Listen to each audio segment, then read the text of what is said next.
some counties were able to be dropped from the watch, the tornado watch earlier.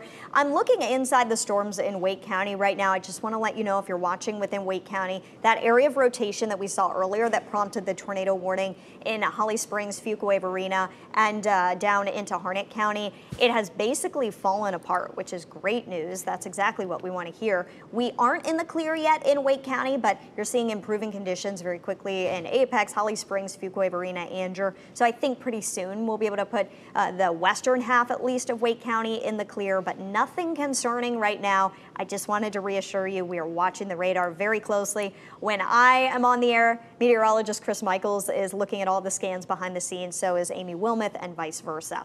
We still have a little bit of time left to go in the tornado warning right now in Clinton. That one also not looking as robust as what we saw earlier within the tornado warning, which is definitely some good news there.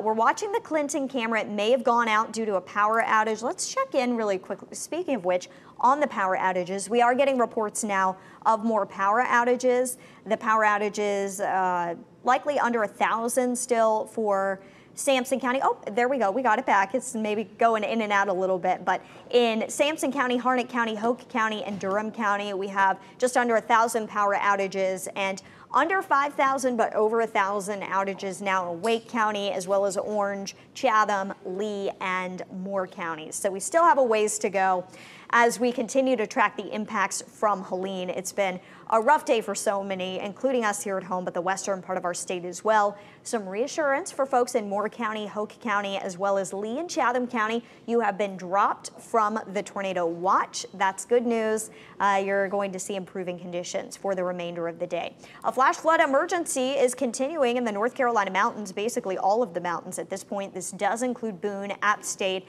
Asheville, UNC Asheville, so many. And I just got some information from a friend of mine, family friend, saying this is worse than Hugo in Gaston County. I mean, just to put this into perspective, the damage on such a wide-scale basis that you can get from hurricanes. I mean, look at the size of Helene. It is an absolute monster storm at this point, still a tropical storm, but you know, it's having widespread impacts. And I know it was Parents Weekend at App State. I was getting so many questions. I advised people not to go there. The Liberty at App State game was canceled due to the severe impacts at App State. And now we want to look at Storm Tracker too. Okay, and we do want to take a quick look at Storm Tracker. It looks, ooh, a significant crash.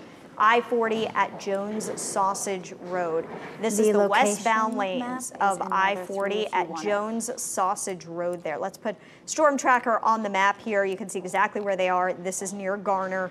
And heavy rain, the worst thing about this crash, you know, there's a significant crash already, significant delays. The rain that you see, let me circle it here on the map on the left side of your screen.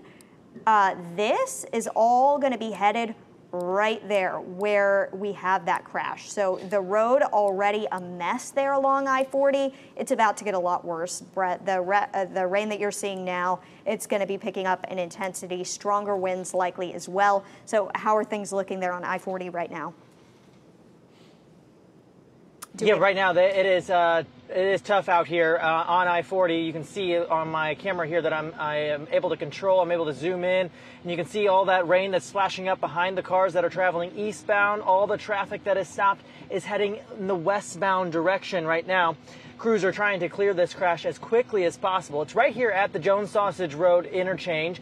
And as I zoom back out, we can zoom back over to the crash itself. At least one or two cars have been cleared from the scene, but you can see that one car that's still there on the left side of the screen, the fire truck that is blocking at least 2 or 3 lanes there.